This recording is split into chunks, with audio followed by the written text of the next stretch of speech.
So you're looking to pull an extra copy of the 8th anniversary LRs. What is the correct build? How's it, everybody? Celtic Link here. We're back for another Dokkan battle video. In today's video, we are going to be doing a quick overview of the 8th anniversary LRs. For the sake of time, we'll split this into two videos. Today's video, we will focus on the GT Duo LR from the 8-year anniversary. We're going to talk about what this unit does in both their pre and post standby mode, as well as the correct hidden potential build for them. Like many units, there's sort of certain key things you want to look at what the unit does before deciding what to give them in their hidden potential system, especially if you're somebody who plans on going in for multiple copies of them, or you're coming back to this video after they've released and you're wondering what to fill in with the extra copies you've pulled. So without further ado, let's go ahead, let's jump on in. Let's take a look at what the GT Duo does. They are, as a leader, Power of Wishes or Battle of Fate, category key 3, HP attack defense 170%, with an additional HP attack defense 30% to Final Trump card or Shadow Dragon Saga. So it's a pretty decent mix. Does cover a lot of big characters on their 200% lead. A lot of heavy hitters, right? The Vegeta Blue, for example, the one that's going to EZA on theirs. The other 8th anniversary LR on their leader, God Goku, on there as well. So very, very decent leader skill. On their super attacks, they are raising attack infinitely on their 12 key, while also raising defense for 1 turn, causing colossal damage. On their 18 key, they are greatly raising attack and raising defense for 1 turn, causing mega colossal damage to the enemy. From there, they are on their passive, getting attack and defense 200%, plus an additional attack defense 50% when HP is 50% or more. They get an additional 100% and key 1 per key sphere obtained as the first attacker in a turn. They also get an additional attack 100% and an additional key 2 per key sphere obtained as the second or third attacker in a turn. They launch an additional attack that has a 70% chance of becoming a super attack when key is 18. They launch an additional super attack when key is 24. They also get an additional key 1 and reduces damage received by 10% up to 50% with each attack performed. So these guys do a whole lot, and they have different functions whether or not they are in slot 1 or slot 2, right? In slot 2, they're gaining extra key to help you get that 24 key, which will help them launch that additional attack. Now, though the additional attacks on them are extremely important as they help them build up their damage reduction. As we see, their damage reduction only procs when they're being hit, meaning for the first turn or two, they're not as tanky, right? Because their defense raises is only on super attack. So, right, ideally you want these guys to be launching their additionals in slot 2. So getting that extra 2 key helps them. Now, they do have a standby that can be activated when HP falls below 50% after receiving 4 or more attacks during battle from the start of the 4th turn once only. Once they go into standby, they enter and change into Super Saiyan Vegeta. Now, he is no longer raising infinitely the attack once in standby. It is simply for 1 turn. On his 12, he is greatly raising the attack for 1 turn and causing mega colossal damage. On his 18, he is greatly raising the attack for 1 turn, causing mega colossal damage to the enemy and raising superclass allies attack by 40%. He also gets an additional 250% attack on his passive. He gets an additional defense 150% when HP is 50% or above. He gives allies key 8 and attack 80%. This is huge. This is one of the largest support buffs in the game. It is the largest support buff in the game. And then, of course, he has the infamous revive with 100% recovered HP, or when he dies or an ally attacking the same turn is KO'd.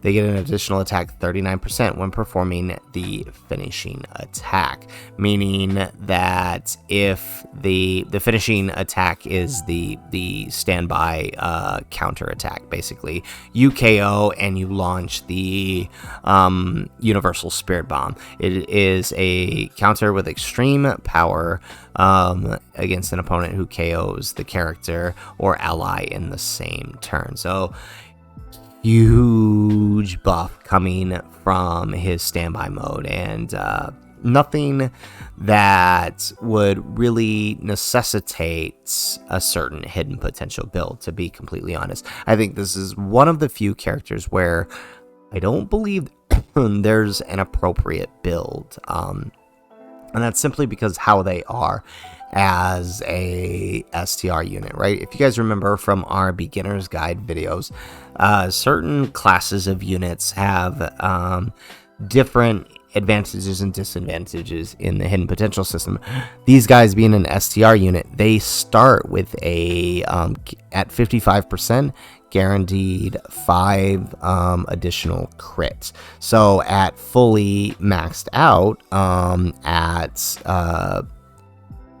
rainbow status, right, you've got a guaranteed 20 crits, which equates to an extra 40% to your crit.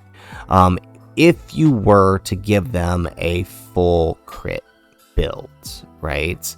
However, if you were to give them an additional build, obviously your crit would drop down and they would be at 15 additional. This is not including any hidden potential orbs you may end up giving them. So given that knowledge, and looking at what they do, these guys are an attack stacker. Where are they here? These guys in their base form are an attack stacker, and they're already with the potential to launch 2 to 3 supers in a turn if they get the 24 key, whether that's in slot 1 or slot 2, however you make it happen.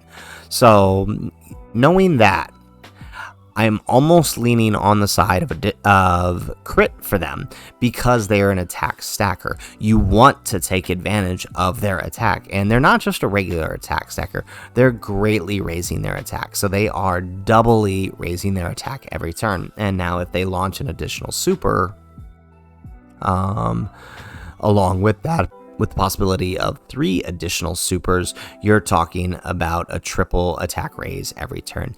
That is more than enough.